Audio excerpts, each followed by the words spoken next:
What's good, old head family and alphas? I'm your boy, Mr. Michael. And it's your girl, the McDwin. Yeah. That sounded really true when I said it that time. All right. Let's do it again. Hey, what's up, old head family and alphas? It's your boy, Mr. Michael. And your girl, the McDiva, Big Gwen. There you go. That was more like us. That was more like us. All right. Hey, today we getting into episode 7. Episode 7. We coming up to the end of this thing. Episode 6 had a couple moments that had us having to clean the onions off the table, but we back and we ready, y'all. So hey, we're not gonna talk. Let's get right on into it. And here it is, episode 7. すごいもっとこれがスタート時点だからもうこれからは本当にもう本当のもう世界と戦わないといけないからそういう面でもたくさん未来のことも考えたりここはスタート時点だっていうその初心の気持ちにまた改めて戻ったりしてすごい感情がすごいいっぱい ありました。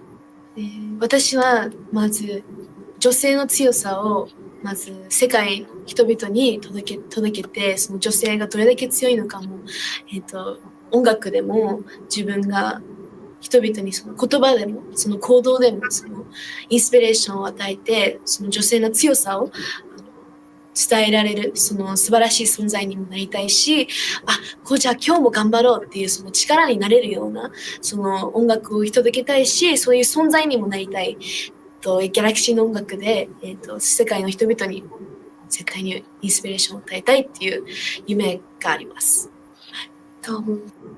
That's one of the reasons right there why this group is gonna be different. Right. Aside from just the music and the talent and the hard work and everything, it's the purpose. They have a purpose that's beyond stardom. Exactly. Like that's dope. To do something greater than just be seen. Yeah, that's dope. That's dope. 本当にここがまずゴールじゃないっていうのはもうずっとその発表していただいた時からずっと思っていてもうまだまだもっともっと上を目指さないといけないし本当に今こうやってこの立場に置かせていただいているので本当にもっともっと気を引き締めて今まで以上にもっと一日一日を大切にして本当に一分一秒集中してもっともっとその自分のスキルの面だったり語学の面だったり全ての面において成長できるように本当にもっともっと頑張ろうと全力で頑張ろうと思いました。もう本当にかっこいい音楽とあとはもうオーラとギャラクシーの世界観を全部世界の人に届けたいし、ブルーな気持ちだった人が音楽ですごい明るい気持ちになって元気もらえたりとか世界の女の人々に、勇気と希望と強さとエナジーとパワーを与えたいです。そして私はその今まで私にずっと支えてくださってきた人たちに本当に素晴らしい恩返しを絶対したいなと思います。It's not just one of them, it's all of them. You hear them all talking about how, they have a bigger purpose, like they want to change the world and they want to, she just got done saying that she want to give hope to people that are feeling down and feeling blue, things like that. They got drive. Yeah, they got drive. She said, I want to be able to repay everybody that supported us. They're like, they think like it's bigger than them. I'm telling you, like the purpose, but that stuck out to me that they're not just thinking about their success. They're thinking about making sure that they're giving something. Like the whole shit. Yeah. Come on, Coco. 自分が辛かったこととか、ここまでやってきてすごく嬉しかったこととか、そういう気持ちとか、あとは自分と一緒に頑張ってきた仲間がその途中でこの X ギャラクシーの練習生をやめて違う道に進んだりとか、そういうのを一気に感じてしまって、自分でもわからないほど涙が出てきて、もうとにかくびっくりしました。だけど、今からだってすごい思って、今からがスタートだし、今はもう本当に前だけを向いて突っ走ろうって思っています。すごい本当に嬉しい気持ちとすごい幸せな気持ちでいっぱいになったんですけど、やはりデビューメンバーに選んでいただいたからにはもっとそのプロ意識だったり心の準備とかいろんなことがまだ足りてないなって自分ですごい感じて、嬉しい気持ちと本当に感謝の気持ちでいっぱいになりました。その私たちがやはり一番伝えたいその、自分に自信を持っていいとか、その強い女性とか、そういったその私たちが今思っていることだったり伝えたいことを世界中の人々に私たちの音楽そして思いを届けるというのが夢です。7人で絶対にこの夢を叶えたいです。まずはすごく本当に嬉しかったし、素直になんか本当に選んでくださり本当にありがたい気持ちでいっぱいで、そのギャラクシーの音楽をこの世界の人々に伝えられるようにすごい自分も、そういうもっともっとそういう努力も、しなきゃいけないなっていう気持ちになりました。私がギャラクシーを受ける前夢がなかったんですね。その時はすごい自分の夢が何かわからなくてずっと迷ってた時にギャラクシーに選ばれて、これだっていう夢ができて、アジアの人をまず魅了できるような、そんなもうどこにもいない素晴らしい、みんなそれぞれが個性を持った素晴らしいチームで、まずはアジアの人たちを魅了できたら、そこから制覇できたらいいなと思います。Yo, my fault. That she said before joining, I was lost. I didn't have a dream. Not being a part of this, I found my dream. Right. But we know she was a hell of an artist. Right. Right. That's like deep. Saying I have these abilities. What would be my focal point? What is it that I would want to do like most? Right. And that's where it landed at. Yeah, that's what they say. Sometimes your dream finds you. Exactly. That was probably just another thing she was going to go do, and then he got to be like, "Oh yeah, this right here feels right." Yeah, that's dope. That's dope. 私は昔から好きなことだったりとかをもうやりたいとかあんまり言わなかったり、すごくちさちゃんとかジュリンちゃんとかみたいにみんなをこうやって引っ張っていくリーダーのような、そういう感じではないので、私は木の根っこみたいに、みんなの根っこみたいにそういう強い大きな支えとなるような存在になりたいっていうのはすごく強く思っていて、みんながブレてもちゃんとしっかりちゃんと大丈夫だよっていう、そういうちゃんとグッて強い存在、ドシンとした存在になりたいです。I wanna be reliable.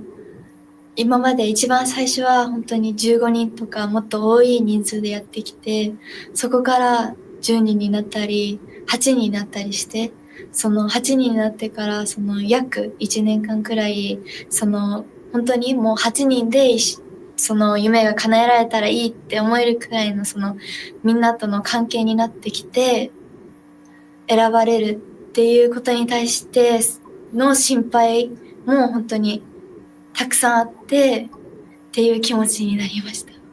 なんかその大きくなりたいっていうか、その世界で活躍したりとか、そういったところに関しては自分がその大きく変わったってことはなくて、世界で活躍するにあたってどういうその自分だったりチームでいたいのかっていうのがすごい具体的になって、そのチームのみんなで本当にかっこいい女性たちの集まり、強い女性たちの集まりになって、みんなが強いボイスと強いパフォーマンスとか、そういったいろんな特技とか個性を持って、そのいろんな人種の方たちだったりとか、いろんな国の人たちとかに伝えたいなって思います。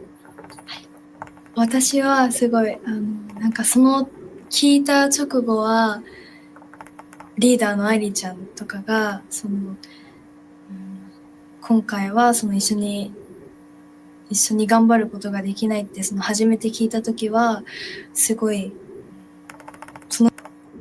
Hey, so I didn't catch that in the last one. She just said it though. I told you before that like she was growing on me, that I like her personality, you know. But now it makes sense because she just said Airy, you know what I'm saying, was like we saw her as our leader. Right. Like that's powerful though. And then she didn't make the cut. Yeah, that's powerful though. But now it makes sense why she was growing on me. 真実を受け止めることが全然できなくて、なんかむしろ本当に絶対嘘だってすごいもう面談が終わるまでもずっとそういうふうに思っていて、でそれと同時に自分がチサがそういう最終メンバーになったよっていうふうに言ってもらった時もなんか素直にすごい喜んだり、なんか嬉しい気持ちになんか完璧なそういう嬉しい状態にはすごいなれなくて、メンバーのみんながいるから一緒にそういうふうに今までも頑張ってこれたし、これからもなんか強い気持ちで頑張れるんだなっていうふうにも思って、本当にメンバーの偉大さにすごい感じた瞬間で、不安だったり焦りだったり、でももっと本当に頑張らないといけないっていう強い気持ちだったり、なんか今までもうそういうことがあった中ですごい一番そういうことを重く感じた瞬間でした。やっぱり自分の性格上多分物事をなんかポジティブに楽しく考えることがすごいみんなのこのチームのためにもなるし、本当にサイモンさんがよく思考が人生を変えるって言ってくれている言葉が本当に全てだっていうふうに自分も思っていて、そのポジティブな言葉だったりとかバイブだったりをみんなに届けて、みんなが一つになれるように自分が一つの芯を持ってこう突き進んでいくことが一番のメンバーのためになる存在なのかなって思います。I know what kind of stuff Simon likes to read. Because that line was a bar, but I know where it comes from. Because I've read that book too, The Power of Positive Thinking. That's a powerful ass book. But he says in there, the way that you think can change your life. That's incredible because I have the book. Yeah, and I read it. I'm gonna go get it off the shelf tonight. Yeah. I've read it. And I love that book. But I know what Simon reads, and that's crazy because I have the book. That's a good book, but that's bars. The way that you think can change your life. Yep, I'm definitely gonna be reading it when we get off. Yeah. All right, let's go. That's a shame. All that was just the intro. Let's go. Right.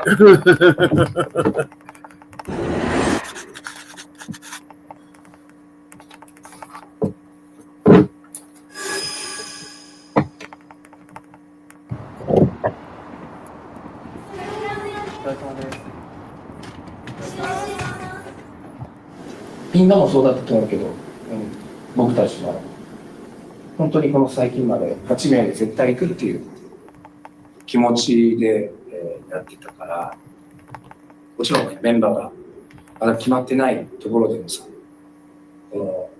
特に8名になった時8名っていう集団力とまた違ったじゃん、10人の時と。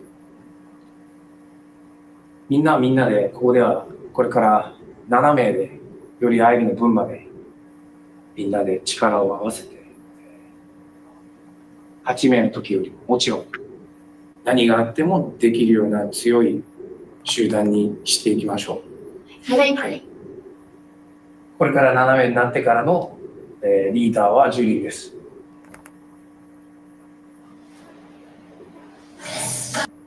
Okay, hold on. I'm confused. I'm gonna let the episode go because they gotta cover it at some point in this episode. But okay, so now it makes sense. So Airy was the one that we saw at the end crying. Yeah. Okay. So, and I just saw that he said, I know we all figured we were going to be moving forward as a group of 8. But now he says, but now we're going to be moving forward as a group of 7. So let's make sure that we do our best. And then he said for Airy too. So let's make sure that we make Airy proud. So what happened to Airy? They didn't kick her out. Something happened. I don't think so either. Yeah. I hope they cover it because now I have more questions than answers right now. Like what happened to Airy? All right. I can cry when I want to, cry when I want to. That's my mascara.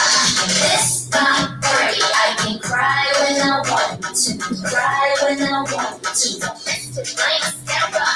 Ooh, yeah, that's her game. Don't worry, don't let me. Nothing like a suplex.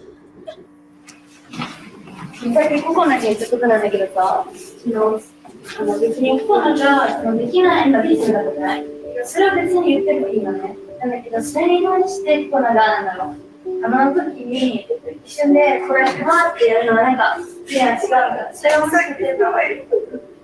それだからずっと必死にとにかく頑張っちゃうし、僕はその必死がちょっと違う風に多分これ見えちゃったんだなと思って。だからすごい自分のこれにしてたからそれをちょっと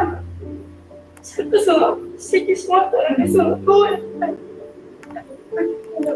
受け止めたんですけど、自分も混乱した状態で自分ちゃんとしてしまっちゃったから自分がすごい悪いんですけど、しっかり今度はすぐちゃんと構成を理解してやればですね、そうやるし。私にとって結構愛理ちゃんって本当に大きな存在だったんですね。自分がやっぱその時も一番年下で、愛理ちゃんってリーダーで、今考えてみると結構お姉ちゃんだったからこそ、すごいやっぱ夢に向かうにあたってこういうことも経験したくないよって思うぐらい本当にすごい悲しかったです。それをみんなどうしたらうまくしてるのかなっていうのを感じながら今頑張っていこうって思った。それがコロナのことじゃないし、しょうがないこと、今までと違うからちょっとわかる。なんか愛理ちゃんはそこをうまくみんなをまとめる役だったの、ジュリーっては。じゃあこうしようとか、ジュリーがそういうふうに考えてると、でも愛理ちゃんはじゃあこうしようとか、こうだったんじゃないとかをうまくみんなにもそれを伝えていける人だから、みんながそれをとかも思いつつ、もっといいやり方があるはずってすごい感じながらやってたから、みんなもそれをもっとすぐやってほしいなって思った。大丈夫で、しょうがない。みんなで頑張っていくうちにナレーションをもっとよくみんなもそういった理解だったりとかもちゃんとできるように。はい、大丈夫ですか。ありがとうございます。それでは今から集会談をやります。はい。今日はさっきどんどんみんなで探していきましょう。一番みんなのいい練習方法とかをでもなんだろう。みんなでどうしてたら逆に話したいなと思って、違いがどういう感じだったのかとか、ジュリーはこうだったとかをみんながしたことを話して、それを次につなげていくのがいいから。だからなんかありますか？自分的な今日の感想、自分の例えばこういうふうにやろうと思ったんですけど、自分的にはできたできなかったでもいいし、逆にじゃあジェニーちゃんどうでした？みんなじゃあエミちゃんしてたらどうだってなんか何でもいいんですけど、あんまり不安。I'm sorry. All right, so I see what's happening now. Everybody's still in their feelings kind of about Airy not being there. Right. They all looked at her as a leader, so it was kind of hard to be in a position to where they had to take that leadership from someone else. You know what I'm saying? So, and everybody was like, this don't feel right. Right. You know what I'm saying? So now they're just adjusting to not having her presence there. But Side note, y'all gonna stop this shit. It's too early in the episode for y'all. It's too early in the episode for y'all to be showing me Kokona crying. Now you know I can't see that. Let's go. get your shit together, Simon. Who's far back? Right. All right. Come on. 本当よりもうやるしかないことだったので、もう自分がリーダーとしてできること、チームのためにできることとできないことをもう書き出して、何なら自分ができるかな、何ならできないかなって思って、じゃあできないことはみんなに正直に言おうと思って、その次の日か次の日ぐらいにみんなで会議をしたんですけど、その時に自分はリーダーとしてこういうことができるけど、こういうことはできないからみんなに手伝ってほしいとか、こういうことがあったら私に言ってほしいっていうのをもう全部正直に話して、でみんなもすごくそこに共感というか、分かったっていうふうにすごくフォローしてくれて、みんなでまたこう新しい形を作っていこうっていう話をすごいしました。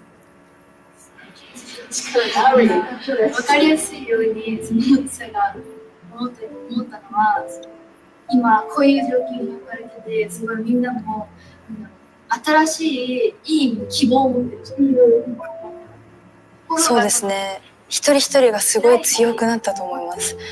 あの当時はジュリン自身も多分たくさんのショックを受けて、私もショックを受けたんですけど、私はまずジュリンがリーダーになるって聞いた時に、自分しか支えられる人絶対いないって自分でも思って、もうその当時はジュリンに前向きな言葉をかけたり、もう絶対頑張ろうって言ったり、2人でのコミュニケーションが大事だってすごい思ったのを覚えてて、メンバー一人一人に愛理ちゃんっていうリーダーがいなくなった分、愛理ちゃんが今まで教えてくれた言葉だったり教えてくれたことを忘れずに、一人一人がリーダーだと思って頑張ろうねっていう話をして、7人になってより一人一人が責任感だったり強くなったと思います。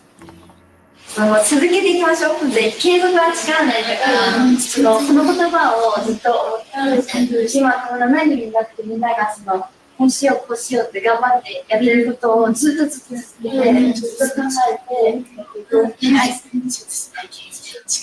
い。So I have a question though, and maybe it's because Simon like just didn't. Maybe he didn't. He encouraged everybody, but maybe he just didn't see where anybody else fit with this group of collectives that he put together. Right. But if he originally selected 8 members, with whatever happened with Airy, why didn't he then just go back into the pool of girls that were just on the cusp and bring another member in to replace her? Like evidently he didn't think that those other ones fit what he already had in the room. So we determined that who was in the room crying when we said that's probably going to be how they go out. Yeah. So we now know who it was. Yeah, it was in the room crying, because I'm trying to think, and then somebody who was crying when they were sitting in the circle. Yeah. So you talking about when they was in the circle just now? That was Hikaru. No, I'm talking about when they was in the circle after one of the cuts, when they got down to 8. Yeah. They were sitting in a circle and somebody was saying everything that somebody had done for them. They going in a circle, and she hit everybody. So that was Hikaru. You know what? Good question. I got to go back and look at that again. Because it was still 8 then, and then we saw who was crying in the room, who must have been Airy. Right. Yeah, I got to go back and look at that. I thought that was Airy that was telling everybody, but it couldn't have been because she was still there. She was still right. We saw this person crying, and then all of a sudden she was not there. Yeah, so I'm gonna go back and look at that and see exactly who that was. But now we know who was crying in that dark room at the end was Airy. Right, on the phone. Yeah, but now I want to know what that was about. I'm like, I'm sure they're doing a lot of talking about it right now, so I'm sure they're probably going to get to that. But yeah, good thing you brought that up though, because now I'm going to go back. Now I don't think I would have went back had you not said that. So now I want to go back and find out who that was. I'm sure I may not have to, because at some point before this is over with, somebody in the chat is going to tell me who it was. I'm thinking so. Yeah. So, if not then, it'll come up during the. Right. Right.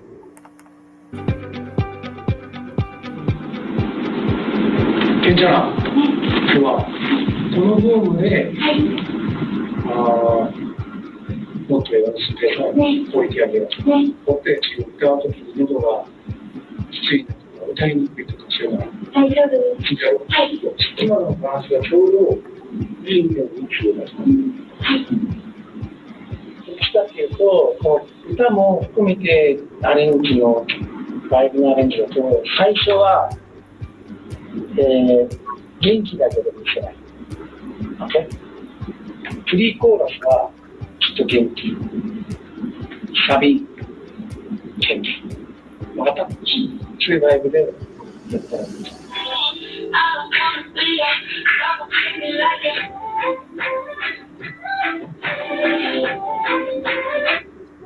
簡単に言うと、ジュリンが今思っているより対等に歌ってもいいからって思う。この曲を歌うとき。もうちょっとでもこのなんていうの、トラップはこういうバイブだけど乗ってるのはもっとこっちリズムの取り方を取った方が時にすごいリズム感があるように聞こえて、ディクションもディクションだしアクセントも大事だけど、そのリズムがうまく取れるようになるのもすごくいいと思う。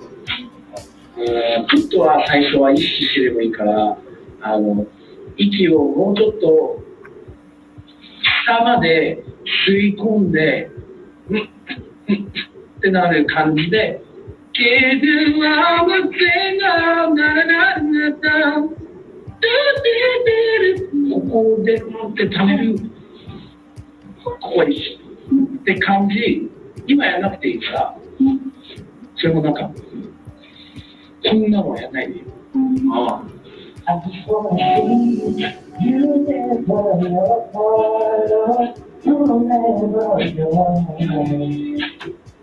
発音を明るくするためにまたこう浮いちゃったらダメだよ。じゃあパルマには上って口の模様まで今度なんだろう、聞こえない人が口を見てウェイって言ってる그런 느낌을 조금 더 있어요. 좀そういう感じ? 아니, 굽이 안 해도 돼. 지금마다 굽이 안 해. 그냥 기지 펀치. 네.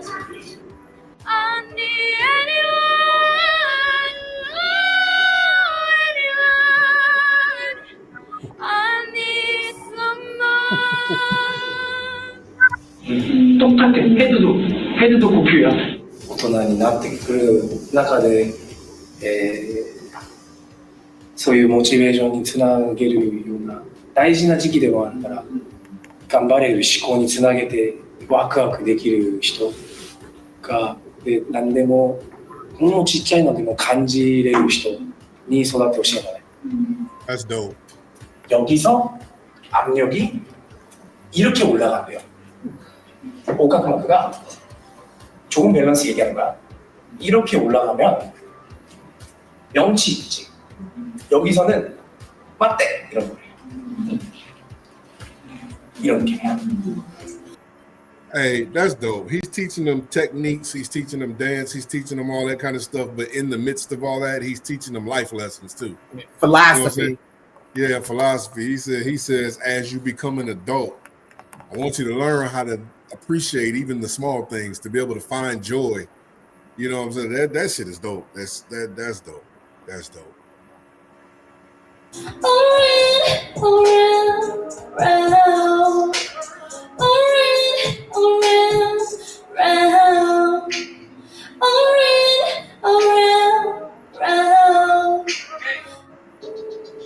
그래서 또 코코나 불안하다 했던 でしょ? 네. 그래서 우리 바꿨잖아 이 케이스. 네.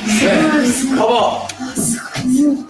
성대가 그래도 치사는 잘 붙으니까 워낙 성대가 잘 신도력가 되게 좋아 치사는.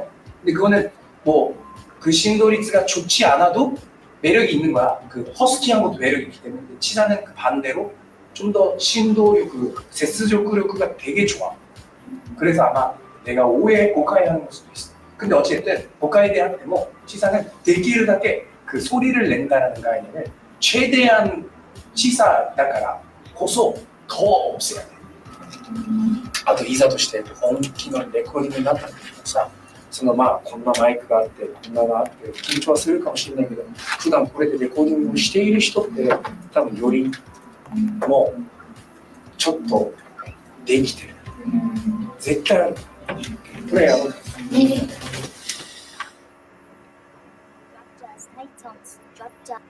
I like what he just said though. He was telling her about, you know, the husky voice and this, that, and other. Stop doubting your voice because your voice, you know what I'm saying, is good.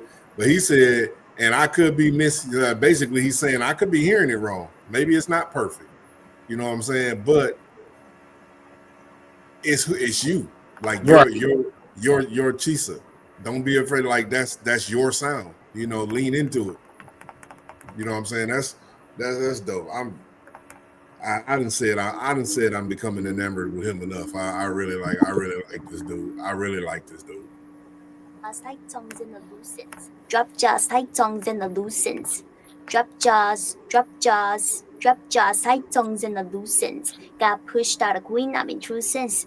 true sense 때 그래도 이마 true sense 보다는 좀 더 타이트하게 좀 짧게 わかります。 명랑 true sense, true sense true sense, true sense. 그럼 거기에 이제 뭐가 나오게 멋있게 네. 오케이? 네. 아주 좋아. 텐션 좋고 네. 여기서 아까 말했던 그 니기오메가라 ね。 르르르 하이. Backers in the rise in the news 이거 네, 네, 그 느낌의 리듬만 딱 네. Fifth shot, keep it changing the two cents. Bug gals in the rise, you a nuisance. Drop jaws, tight tongues, and the loose ends. Got pushed out of queen, not in two cents. 에이미가 스타일타이 그 다이쇼의 ね。 사람의 ね。 얼굴이라고 생각하고 わかります。 이쇼니 무키아테르가 아니고 うん。 이렇게 돼 있어. ね。 귀가 있어. ね。 Three-shot in the two cent. 무슨 말인지 알지? はい。 되게 크게 들릴 거 아니야. ね。 근데 three-shot 이러면은耳が뭐ってなって聞こえなくなっちゃうじゃない. はい。 그런 느낌으로 わかりました。 어. 목소리가 작으면 うん。 마이크를 올리면 돼. ね。 이렇게 그런 바이브랑 그런 애티튜드를 찾으면 돼. ね。ね。 오케이, 해보자. 네. 네. Fifth shot, keep it changing the two cents. Bug gals in the rise, you a nuisance. Drop jaws, tight tongues, and the loose ends. Got pushed out of queen, not in two cents. 오케이, 좋았어. 네. 타츠스타는 우리 애들 중에 제일 잘했어. 네. 타츠스타 에이미가 제일 잘하지 않았어요? 타츠스타 타타타 이거.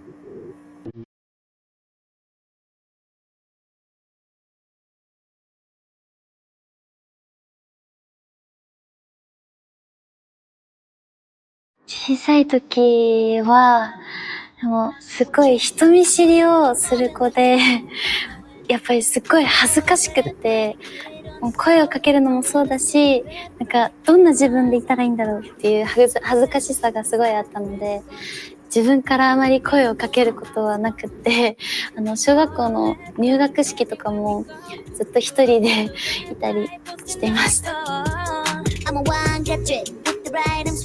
やっぱり子供の頃からすごい何かを作ることがすごい好きで、なんか可愛く料理をしたいなっていう思いでケーキ屋さんになりたかったのと、誰にもあまり行ったことがない夢があったんですけど、火星に行くっていう夢がありました。宇宙がすごい大好きで、本当に新しい世界だし、新しい暮らしだと思うんですね。なんか自分で植物を育てたりとかをすごいやってみたいなっていう夢がありました。She said I've always wanted to go to Mars. Right. Yeah, I'm tripping because where that come from? Go on, Nah, Joe but Hall. isn't that funny though? She said I dream. She didn't even like being in front of people. Didn't like talking to people. None of that kind of stuff. She wanted to be a chef and make cakes. Oh wow. 小さい頃はもう自分の興味があることをとにかく楽しむっていう好奇心をやっぱり何か形に変えたいっていう思いでダンスとか歌を習い始めたりもしました。小さい頃から好きだった歌とダンスをやっぱり自分の夢っていうか自分の何か将来につなげたいなってすごい思ったので、あと友達のダンス発表会を見に行った時にすっごくかっこよくて、それで刺激をもらって、私もあの舞台に絶対立つっていう目標が生まれてダンスを習い始めました。そうですね、歌うことはすっごく大好きで、でもやっぱり自信を持ってできるのがラップだったので、よりラップにフォーカスしていたなっていうのを思います。自信がない時もありましたやっぱりその最初はすごい自分らしさをたくさん発揮して自信を持ってラップを練習してたんですけど、それをずっと続けていくにつれてメンバーのみんなの良さだったりをより知るようになったりしてから、自分ってこれでいいのかなだったり、自分の個性って他にあるんじゃないかなだったり、そういった不安だったりが生まれたりしたんですけど、でもやっぱりその自分が自信を持って歌えるのが今の自分らしいラップなので、はい、すごい今の自分のラップには自信があります。Hey Diva, she said something that I can relate to, and it made perfect sense to me when she was describing it. When she was saying I really love to sing, but I'm more confident in my rapping.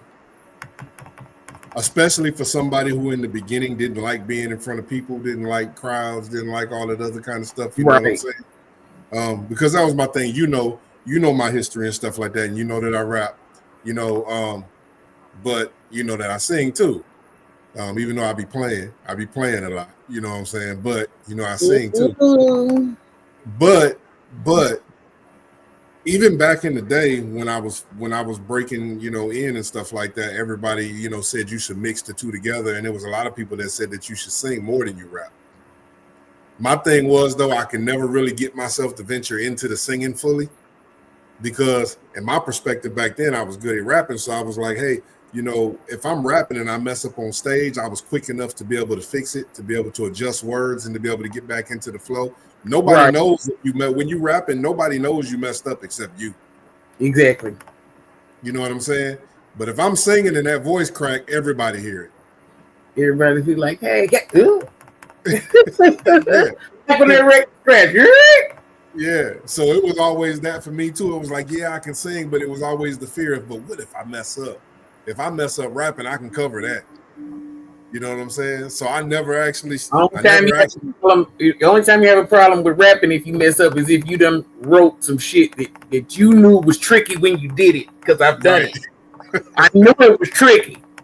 Right. As I was writing, I'm thinking of it, and it's like in my mind, and I'm thinking of it, and it would come out, and it was tricky as shit. And then when I did it in front of somebody, it pissed me off because I had to be like, wait, hold up. It was a big mess up because it was such an intricate part of the song. It meant so much the way that it was in there. But it was a play on words and it was kind of crammed. And I was like, shit, I wasn't ready for that. I hear it in my mind perfect. When I got it up, I was like, and then trying to get back, it was like, hey, Diva, it's like me. It was like me on here sometimes when I try to say the word subscribe. Oh, Lord. Oh, Lord. Because you be going through so much. It'd be so sad. It's only every once in a while, y'all. Only every once in a while. No, but I fully understood exactly where she was coming from on that. Like, even though I was gifted, I never really had the confidence to actually just get out there and just really let that go. You know what I'm saying? So this group helped them with that. Simon helped them with that. Shit, I wish somebody to help me. They trying to get me to do spoken word the next time they come. And I'm like, I don't know about talking in front of people. Hey, next time we go someplace I got a sandwich hung in it. Hey, I'm gonna do like on Love Jones some shit like that, to where like one of these days me and you going out to the club and I'm just gonna tell them I'm gonna go up there and tell the DJ call her. I put the window. Well, you know what? Every what did I say? Is every third Sunday they have Love Noise down there at BB King. Yeah. I really want to go watch that shit too, but I ain't going with you now. I'm gonna put you. Yeah, I'm gonna put you on the spot. I'm gonna put you on the spot. I'm gonna be that one standing over here doing like this, pointing at you. Put your lighters up. I'm gonna start saying "Lil Kim." Let's go.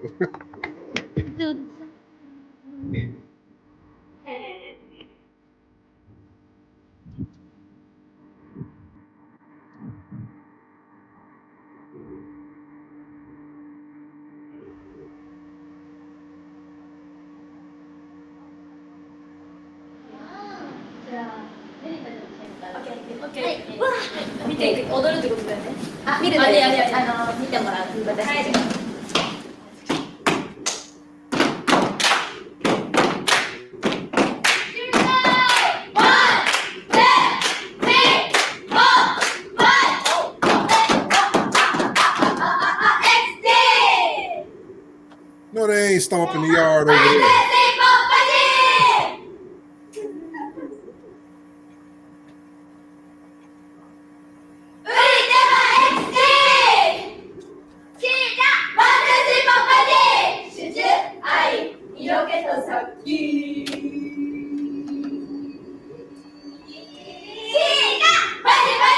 I thought they was gonna sing Gamma Phi Gamma. Okay, and I was over here singing we will rock you." It changed the beat up on me. I was waiting for Big Brother Almighty to come on in there.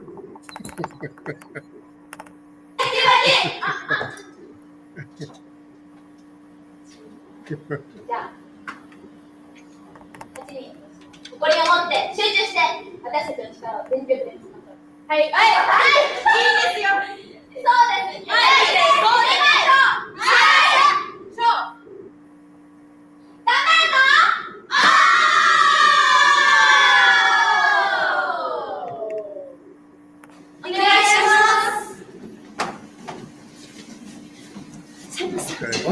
始めるところなんですけど、ジュリアのプレイコーラスのところ。 They gotta get to it, because I'm confused right now, because there's still 8 of them standing there. I think they flip-flopping back and forth. They gotta be. Yeah, yeah. So maybe they are gonna get to show us to what happened. That's the like right now. I just want to know what happened. ここからやらせていただきます。はい。ありがとう。はい。お願いします。 Baby, don't you ever be wasting your good energy. Can't even worth it. No, we don't deserve it. What goes around comes back to round. The way to make it fix your crown. So when the wedding comes knocking, what you gonna do? Are you gonna let the day? Are you gonna let it stay? Say it's gonna not today. Get it. Are you gonna let the day? Are you gonna let it stay? Ladies, what we gotta say? Let's go to toy room mascara. This party, I can cry when I want to, cry when I want to. Let's put my mascara. This party, I can cry when I want to, cry when I want to. Let's put my mascara. Yeah, let's do the game. Don't want to think. まあみんなも意識してやってると思うんですけど、この振りでは、まあ、全てがそうだけど、特にこの振りとかは力入れるところのインパクト、あとは引く、押す引くみたいなことで伝わるから、まあ、そういったところをより意識してみんなで、もっとやってってくください。はい。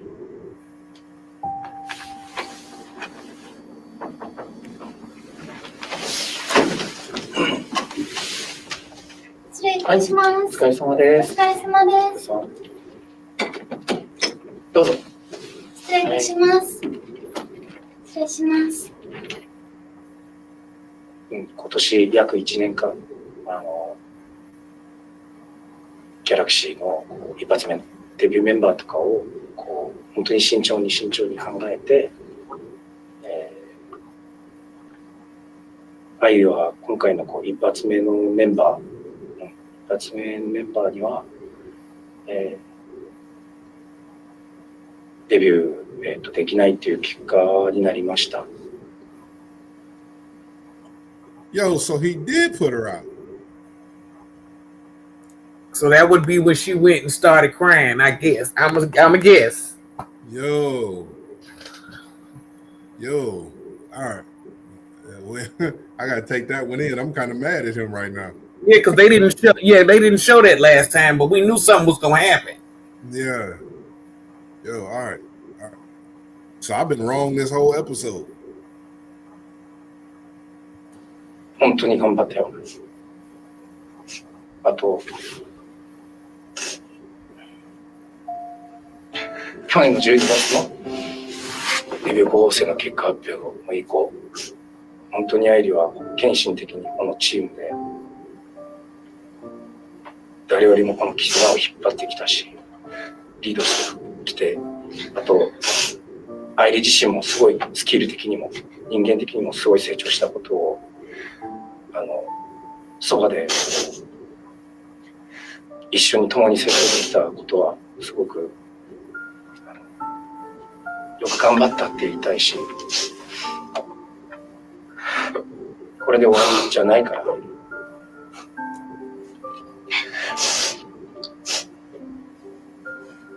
親御さんに結果に関しては愛理から伝えた方がいいのか、こちらから最初伝えた方がいいのか、愛理の気持ちを優先にしてやっていこうと思ってるのね。それも今答える必要ないから、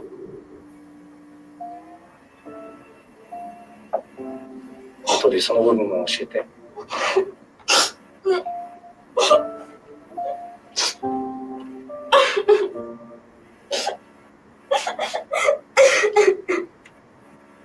本当に慎重に考えて、デビューメンバーは合計7名で、現在のリーダー愛理はデビューメンバーにならなかったっていうことを個別にちょっと伝えたかった。で、千佐は最年長になる。だから新たな7名で頑張っていくことを今すぐ考えなくてもいいけど、でもね、こういうことになったのはもう僕たちも本当に心が痛い感じです。慎重に考えた結果だから。Yo, my bad. I ain't trying to see this shit. Well, you got to. Yes. Take it in. Yo, how you gonna have somebody that done made it, you know what I'm saying, to the top 8 of the group? Somebody that's been the leader of the group. It ain't just been one of the members. Like, you've had this person be the leader of this group the whole time. You know what I'm saying? And then you gonna tell them, hey, all of a sudden we just decided, yeah, you ain't going. Because she's been the eldest. Yeah, but then in the same conversation, we're gonna let you determine how you want to tell your parents and all this, that, and the other, and hey, you been there, we proud of you and all that. Like, at that moment, she like, man, listen, I'm not trying to hear shit else you gotta say right now. Like, really, I didn't hear nothing past you not going. Right. You know what I'm saying? Like, in that moment, my ears turned off after you said I'm not debuting. Yeah, I don't want to hear this long ass speech no more. It's a wrap. Yeah, Shut up, Simon. Yeah, I'm too emotional. I'm too emotional right now. Now I'm tripping off of the girl's reaction to finding out that she's not going. Yeah, that's why I said. Like they really didn't expect that. He did a one-on-one, obviously, you know what I'm saying, and sent them somewhere. So yeah, the other ones are just finding out. Oh, that's crazy, because she instantly was like, and Yeah. the bad part about it is it's not even about him saying now you're the oldest, so you know what I'm saying, kind of take the lead. It's pretty much like we were fixated on being us 8. Like that, like, you know, that's, you just finding out your sister leaving. Oh, and Diva, not only were we fixated on being us 8, but you taking away the person that we all leaned on. That's like, you know what I'm saying? That's like somebody coming in. Well, never mind. I ain't going there. I'm gonna let this finish playing. But I almost went somewhere real dark. I ain't going there. Don't do it, Captain. Yeah, I ain't doing it. But yes, the point is, I don't know if I'm ready for this right here. That one, because he's gonna tell them one by one. So now we gotta wait for both our girls to come. Yeah. And I actually got a Juria. Yeah. I shit out of her too. Yeah. Well, just say all of them, because I was just gonna say Maya and all of them. Hell. Yeah, all of them. But you know. But I know. All right, man. Let's get through this shit. でもアイリーとギャラクシーは今後どうやっていくかちゃんと向き合っていきたいし、ガヤもね、気持ちの整理する時間も必要だと思うので、考えて、リーダーは結果一緒にデビューすることができないっていうこの結果ももちろんマヤがデビューメンバーになったっていうことで、これからどうやっていくかっていうことももちろん、ちょっと考えて、こっちも向き合っていきましょう。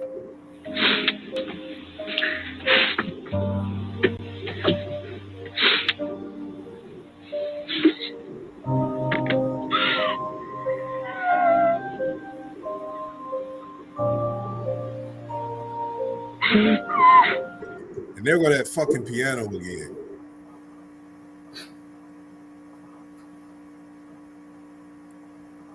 Come on, man.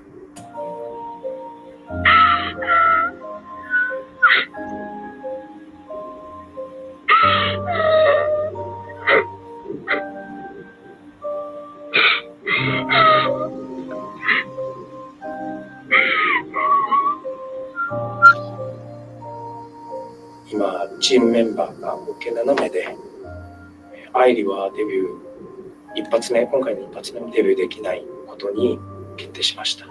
多分みんなもみんなですごい驚くと思う。まず本人が一番ショックで、今まで8名ですごい頑張ってきたじゃん。リーダーだったし、本当アイリは頑張ってくれたし。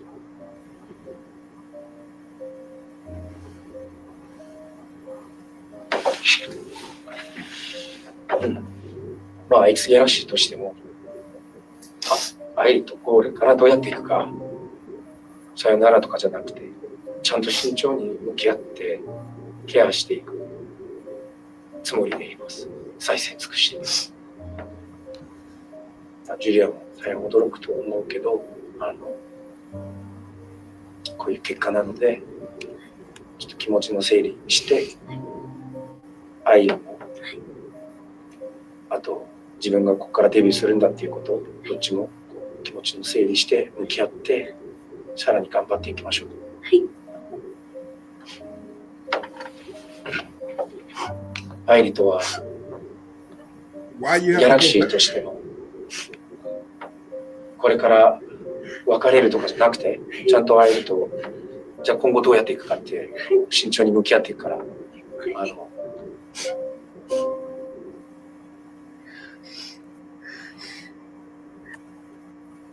Now I don't want to completely wipe the flow with Simon because I know that this shit had to be hard for him too.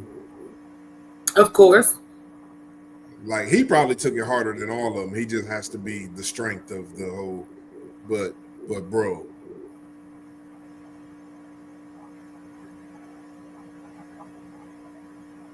I'm sad. Man. I need comfort food. I'm gonna have to make me some beanie weenie. I saw some beanie weenie. Hey, I saw you too. I was like, look at you. You did the same thing I did. I saw you duck your head down just a little bit so you couldn't see. Yeah, I'm gonna have to have some. I'm gonna have to have some beanie weenie and read a book. This system took too much out of me. Harvey face.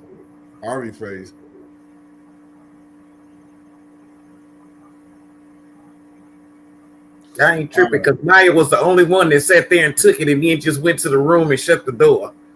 Hey, but Maya had that look on her. Maya had a look on her face like, what the, like she had that what the fuck is going on right now? Like, look like Right. like.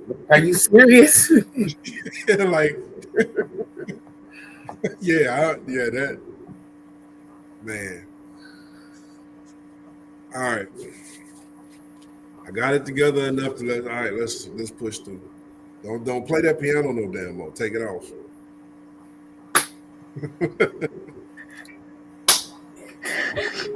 1 hour later. This is what we saw. That's what we saw.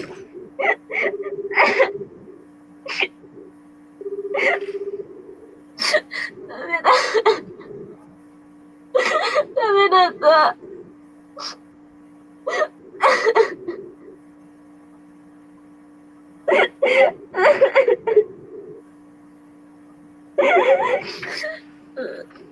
アイリだけ、多分アイリ。多分アイリだけ。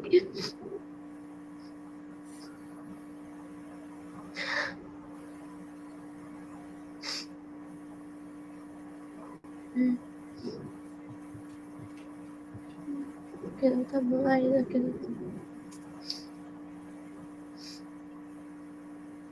ごめんね、本当に。違うの。今とパパがずっと応援してくれた。それだけ。本当にアイリの夢はママとパパにステージの姿を見せることだったから、それができないのがその日嫌だけど、アイリの人生かけがのない時間だったから、それが消えるわけじゃなくて、それを経験した自分がいるから大丈夫。 일단 8명이 너무 멋진 팀이었어요. 아이리라는 친구가 이 8명이었을 때 리더였어요. 아이리라는 친구는 굉장히 크리에이티브한 재능과 너무나 재능이 많은 친구였어요. 이 친구가 아티스트 그룹으로 활동하기에는 아이리는 뭔가 혼자서 무언가를 할 때 더 빛이 날 것 같은 그런 친구였어요. 결정을 어렵게 내린 게 이 7명이 운명의 팀이고, 그리고 머리를 좀 차갑게 해서 7명의 데뷔 멤버를 발표를 하게 됐습니다. 本当にまず一番みんなに伝えたいのは、ありがとうっていう気持ちと、みんなのことをずっと応援し、自分の夢の相手の夢であるみんなだから、次はここにいなくなるけど、みんながいるから、その今のアイリがいるから、アイリはみんなが離れても今のみんなのアイリだし、アイリにとってみんなも変わらずみんなだから。やっぱり本当にその XG にとって愛理ちゃんってその本当にいろんな色を与えてくれた存在だったし、本当に愛理ちゃんっていう存在ってその自分たちメンバーの中で本当にすごい存在だったんですね。愛理ちゃんに頼ってたところがいっぱいあったし、レビューとか夢に向かうのって本当に簡単な道じゃないんだなっていうのをすごい改めて感じた瞬間だったなって思います。なのでずっとつながってるってお話いっぱいしたし、今もその時と同じ気持ちだし、常に横にいるって思ってます。今こうやってみんながいてくれて、一緒に泣いてくれるみんながいるのが全て、それが愛、全て。いやー、これはそうですね。愛梨ちゃんが8人の中でのリーダーでもあったじゃないですか。やっぱり大きな存在だったからこそ、すごい不安もバーって出てきたのをすごい思い出しました。あと何よりも自分はそのジュリンちゃんがリーダーになったじゃないですか、その次に。そこでそのジュリンちゃんが「いや私リーダーをやります」って多分言ってないと思うんですよ。多分サイモンさんがジュリンこれからリーダーになるけど大丈夫だっていうふうにお伝えしたと思うんですけど、自分は正直ジュリンちゃんがこれから大丈夫かなっていうその思いもあったらしくって、すごいそれも自分もとにかくジュリンちゃんを支えて、そのストレスがたまらないようになったりとか、自分ができること限りをやろうっていうふうに思っていたのを思い出します、これは別れじゃなくて、みんなはもうとにかくいつも話してる通り夢に向かって頑張る、一本の道に向かって。本当に私にとってすっごいいろんなことを教えてくれたし、なんか私に合うキャラクターとか私に合う服装とかセンスがもう良すぎてすごいかっこよかったし、カリスマも溢れてたし、7人全員を引っ張ってくれたリーダーだったので、もう本当に言葉にできないくらい本当に素敵なリーダーでした。アイリは今回いなくなる、みんなと一緒に夢を追う形じゃなくなったけど、みんなにとっての運命、本当にそれなんしかない。アイリは本当にで、まさか愛梨ちゃんがその脱落すると本当に1ミリも思っていなかったので、本当に信じられなかったし、私たちにとってもすごい大切なリーダーだったので、本当にショックだったし、その時に新しくリーダーがジュリンちゃんに変わって、本当に一人一人がその役割をしっかり果たしてリーダーの支えができるようにっていうのを話して、世界的なアーティストになるぞっていうより決心みたいなのができました。でもやっぱりなかなか受け入れられない自分はいたけど、やっぱり次に進まなければいけないし、愛梨ちゃんが求めているのってエイミたちが悲しむことじゃないし、私たちも明るく笑ってその一緒に夢に向かって走り続けたいっていう思いだったので、7人でデビューをするっていうことになってから、どんなに辛いことがあっても最後は笑って終えたいっていう、そういった思いですごいいっぱいになりました。全然受け止められない自分がいるけど、アリちゃんが最後までアリちゃんの愛というか、あの時はいろんな思いで、もうすごい初めはすごい不安な思いもあったり、やっぱり愛梨ちゃん自体がもう私たちが一番最初の XG の練習生が始まる前の韓国合宿からも一緒にいたし、ジリンだったりエイミはもう3人でも一緒にずっと頑張ってきた一人のメンバーとして、こう私は周りのメンバーのことが結構心配になったり、でも愛梨ちゃんがいない分自分が最年長としてしっかりしなきゃいけないし、頼れるお姉ちゃんとしてやっていかないとっていう、その悲しい思いもあるんですけど、やっぱまだ続いている夢はあるし、愛梨ちゃんの分まで自分が背負って絶対いいグループになれるように頑張ろうっていうふうに思いました。Man, she had a lot of pressure put on her in that moment. Mm-hmm. But I also heard him say that he thought she would be better as a solo artist. So I think we probably ought to be watching out for her. Yeah, I saw that too. So I don't now think he can get rid of her, but he said that the group they needed to be together, but he saw her more as a solo artist. So she's probably working on something right now. We need to research that.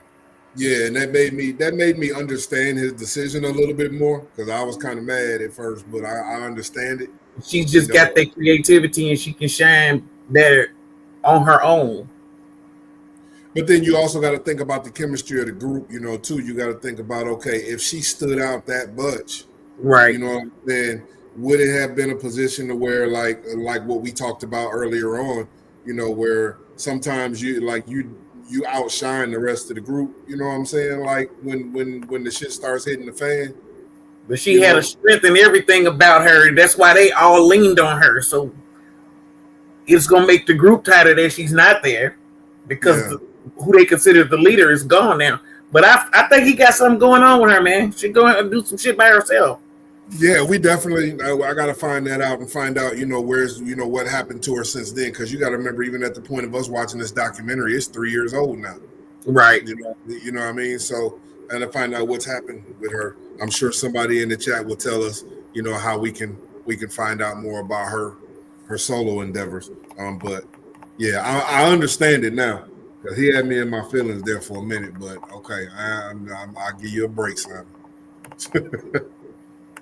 たまたまにもそれ違う本気で勘弁した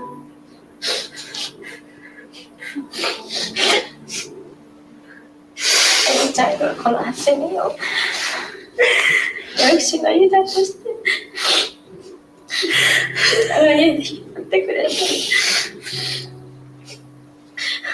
本当にみんなのことをどんな時も考えてくれて誰よりも本当にみんなのことを一番に考えてくれていつも愛理ちゃんが何かあった時はみんな一人一人を助けてくれて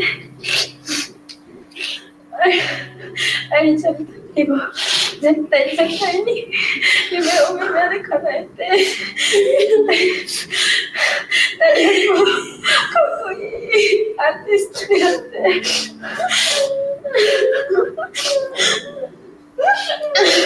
愛理ちゃんが誇れるようなそんなチームになるから一緒に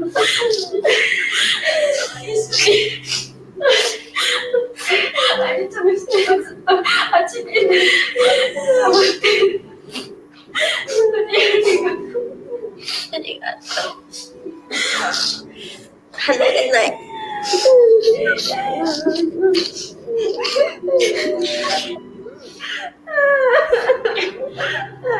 後のない最後じゃない頑張るのはずわかりました最後じゃない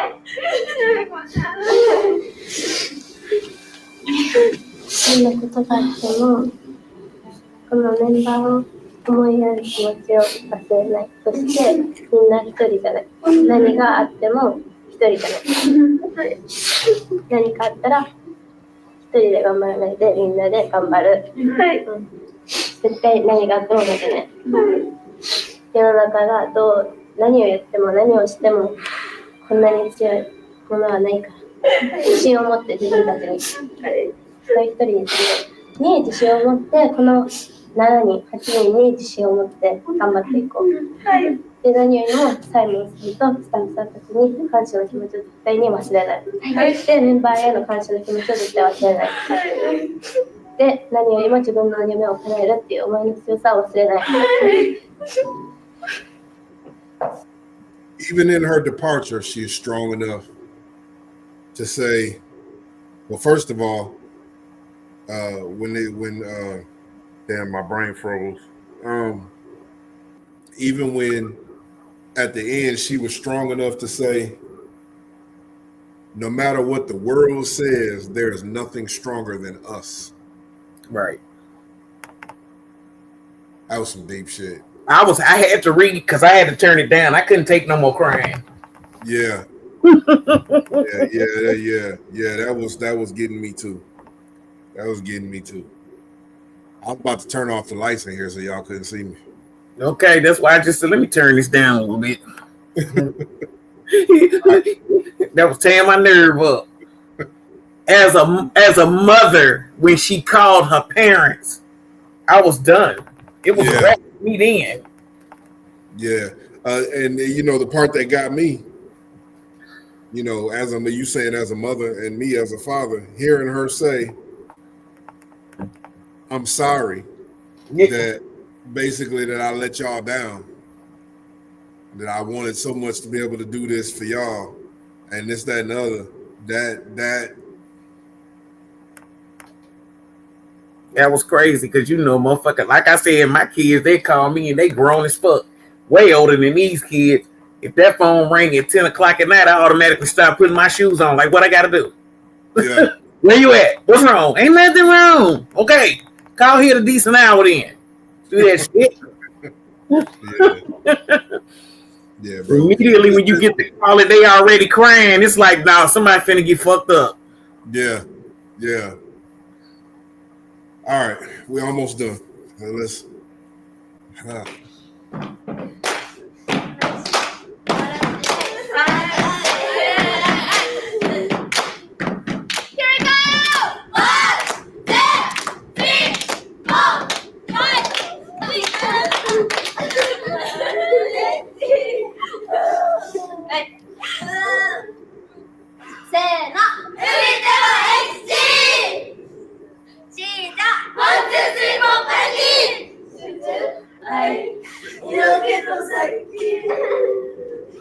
Oh, did it?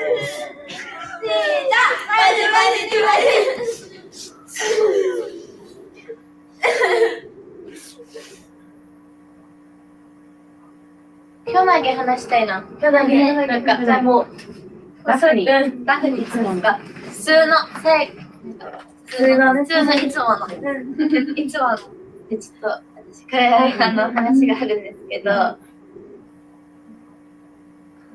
小学校5年生の時から一緒に行って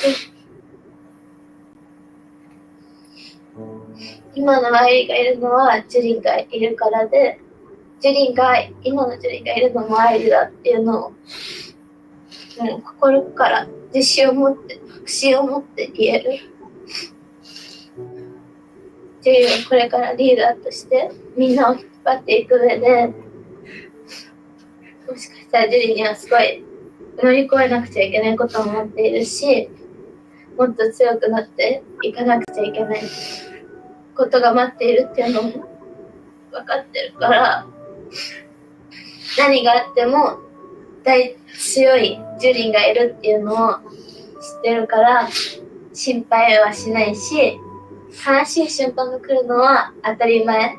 こんなにも長い月日を一緒に過ごしたからそれは当たり前だけど、自分に自信を持ってリーダーとしての自分にも自信を持って頑張ってですよ。すごい悲しい最後みたいな、本当に最後なんだけど今日は言葉では表しきれないほど素晴らしい日々だったから、もうとにかくサイモンさんの作る音楽は本当にもう世界で一番かっこいいじゃん。こんなにもかっこいい音楽をできることに誇りを持ってしっかりとそれを世界の人に届けてほしいって心の底から今日改めて感じた。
And now I will curl up in my bed with the book, The Power of Positive Thinking, and eat some beanie weenie under the covers with the fan blowing so that I'm cold while I'm eating it. I feel like I'm in the mountains. I love XG. I love Simon. I love everything that's happening with this group and this label. I hated that episode. There was just a lot. Yeah, there was a lot. That was a lot. That one. I mean, I do respect, like you said. I respect, like you said, that he saw that she was going to be better solo, than a part of the group. I respect that. That didn't make that shit any easier. Not at all. Especially since this was so long ago. And rightfully, we don't know what happened yet. But it still ain't make it easy when you find out. I don't care if she's a superstar all over the place right now. It didn't make this any easier to digest. Yeah, to digest. I mean, the story, because we know how it goes on, so we good. But watching this in real time, watching it, to digest it, to see that at the end, she talking about we've known each other. Huh? It's like, bruh, Sai, what you doing? Yeah. Like at the end, she said we've known each other since the 5th grade. You know what I'm saying? They, just. And then look, shout out Airy too. You know what I'm saying? That being devastated in that way, she still was able to suck that up. Now I'm sure she probably went home and you didn't talk to her for a week, but she had the strength to be strong for the rest of them and say, hey, I need y'all, you know what I'm saying, to encourage them to go forward. I don't know why I felt like in that moment, just from what they showed, I'm sure they all took it hard equally. Right. But it seemed like Kokona, Maya, and Harvey, they showed the biggest reaction. It seemed like they took it the hardest. Mm-hmm.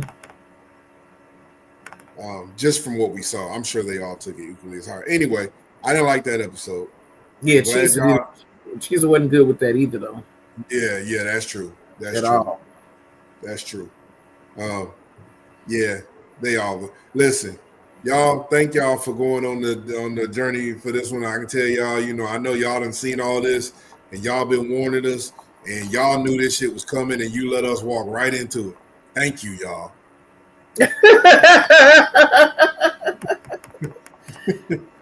You had a little warning. You knew it was gonna be some tears. Yeah. All right, y'all. That was episode 7. We will be back same time, same place next week for the next episode. I'm ready because we know they down to 7 now. So other than the training and the hard times and the ups and downs of the training, all the heartbreak, you know what I'm saying? We didn't make it through. Yeah, we've overcome the heartbreak. So now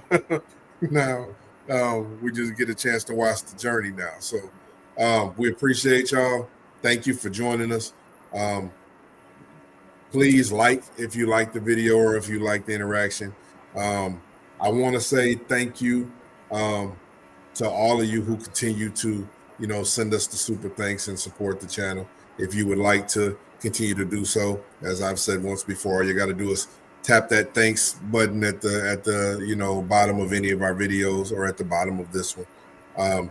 If you're not already subscribed to the channel, please consider subscribing. We'd love to have you as part of the family. They got me choked up from this shit, from watching this shit. You know how you start talking slow because you're trying to you in your feelings, you know what I'm saying? But no, as my sister's gonna always tell y'all at the end of every one of our videos, share, share, share. That's it. Hey, thanks again, y'all. We love y'all. Till the next one. All right, peace out.